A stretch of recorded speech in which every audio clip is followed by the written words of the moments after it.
ലോകരാഷ്ട്രീയത്തിൽ ഇനി പുതിയ ഡ്രാമ. അണ്ണനും തമ്പിയും അടിച്ചു പിരിഞ്ഞു. അമേരിക്കയും ഇസ്രയേലും ആണെന്ന് കരുതണ്ട, ഇത് അമേരിക്കയും യൂറോപ്പും തമ്മിലാണ്. എന്തിനും ഏതിനും ഈ അമേരിക്കേട്ടൻ മാത്രമേ ഉണ്ടായിരുന്നുള്ളൂ. പക്ഷേ യൂറോപ്യൻ രാജ്യങ്ങളുടെ സഖ്യസേനയായ നാറ്റോയ്ക്ക് നന്ദിയില്ല എന്ന് ട്രംപ് പറയാൻ തുടങ്ങിയിട്ട് നാള് കുറേയായി. ഇപ്പോഴിതാ ഭൂലോക വേസ്റ്റ് എന്ന് വിളിച്ചു പറഞ്ഞുകൊണ്ട് നാറ്റോ എന്ന സൈനിക സഖ്യത്തെ അക്ഷരാർത്ഥത്തിൽ ചവറ്റുകുട്ടയിലേക്ക് വലിച്ചെറിഞ്ഞിരിക്കുകയാണ് അമേരിക്കൻ പ്രസിഡന്റ് ഡൊണാൾഡ് ട്രംപ്. ഇസ്രയേലും ലബനനും തമ്മിൽ 10 ദിവസത്തെ വെടിനിർത്തൽ പ്രഖ്യാപിച്ചതിന് പിന്നാലെ ഒരു മാസത്തോളമായി അടഞ്ഞുകിടന്ന ഹോർമൂസ് കടലിടുക്ക് ഇറാൻ പൂർണ്ണമായും തുറന്നു. ലോകത്തെ എണ്ണ വിതരണത്തിന്റെ 1/5 കടന്നുപോകുന്ന ഈ തന്ത്രപ്രധാന പാത തുറന്നതോടെ ആഗോള വിപണിയിൽ എണ്ണവില മിനിറ്റുകൾക്കുള്ളിൽ 10% ഇടിഞ്ഞ് ബാരലിന് $82 വന്നെത്തി. ഇതോടെ കടലിടുക്കിലെ സുരക്ഷാ കാര്യങ്ങളിൽ സഹായിക്കാമെന്ന് പറഞ്ഞ് സാക്ഷാൽ നാറ്റോ സഖ്യം ഓടിയെത്തി.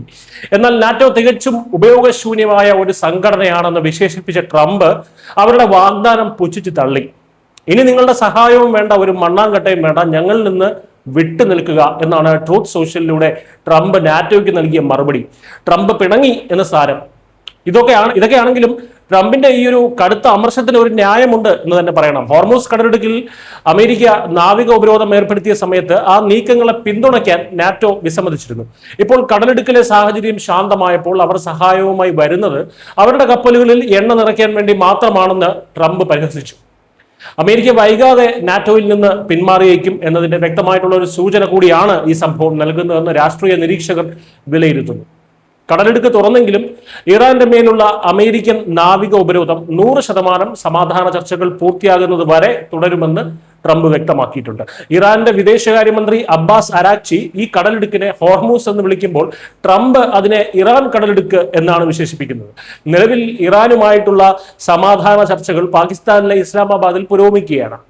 മരവിപ്പിച്ചു വെച്ചിരിക്കുന്ന $20 ബില്യൺ ഫണ്ട് വിട്ടു നൽകണമെങ്കിൽ ഇറാന്റെ പക്കലുള്ള 450 കിലോ സമ്പുഷ്ടീകരിച്ച യുറേനിയം കൈമാറണമെന്നാണ് അമേരിക്കയുടെ ആവശ്യം. എന്നാൽ പണം കൈമാറില്ല എന്നും യുറേനിയം ഏത് വിധേനയും കൈക്കലാക്കുമെന്നുമൊക്കെയാണ് ട്രംപിന്റെ നിലപാട്.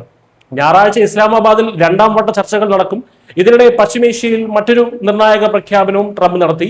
ഇസ്രയേൽ ഇനി ലബനനിൽ ബോംബിടില്ലെന്നും ആ യുദ്ധം ഇനി മതിയാക്കാൻ പോവുകയാണെന്നും ഇസ്രയേൽ പ്രധാനമന്ത്രി ബെഞ്ചമിൻ നെതന്യാഹുവുമായിട്ടുള്ള സംഭാഷണത്തിന് ശേഷം തീരുമാനിച്ചതായും ട്രംപ് അറിയിച്ചു. ഇതെല്ലാം ട്രംപ് തന്നെയാണ് അറിയിക്കുന്നത്. ട്രംപ് തന്നെയാണ് തീരുമാനങ്ങളെല്ലാം എടുക്കുന്നത്.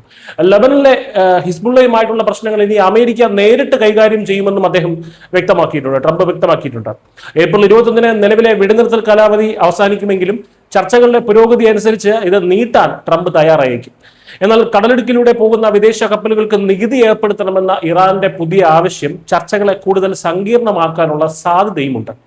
ഏതായാലും ഹോർമൂസ് കടലിടുക്ക് തുറന്നതും എണ്ണവില കുറഞ്ഞതുമൊക്കെ വികസ്വര രാജ്യങ്ങൾക്കുൾപ്പെടെ ആഗോള സമ്പദ് വ്യവസ്ഥയ്ക്ക് വലിയ ആശ്വാസമാണ് നൽകുന്നത്. ചുരുക്കത്തിൽ ലോക പോലീസ് ചമയുന്ന നാറ്റോയെ നോക്കുകുത്തിയാക്കി പശ്ചിമേഷ്യയിലെ കളി ട്രംപ് ഒറ്റയ്ക്ക് നിയന്ത്രിക്കുന്ന കാഴ്ചയാണ് ഇപ്പോൾ കാണുന്നത്. News desk Kerala.